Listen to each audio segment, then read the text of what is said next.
In this video, I'm going to be showing you how you can use the freeze frame slow zoom filter on TikTok.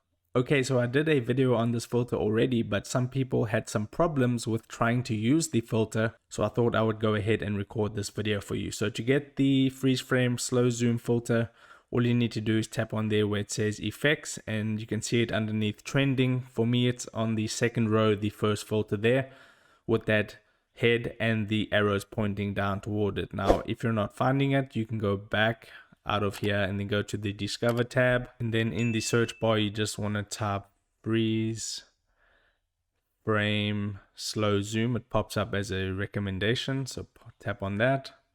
And there you can see the filter. You can tap on it from there, or you can go back and tap on any one of these videos right here to go ahead and get the filter as well, but by tapping above the person's username. So I'll tap on it right here to show you, and then it takes you to the filters effects page.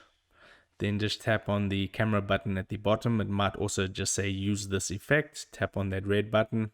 And now this is the problem that people were facing. To do the filter, it says tap screen to zoom in. So it all works perfectly fine if you just tap and then zoom in, and then it zooms in on your face.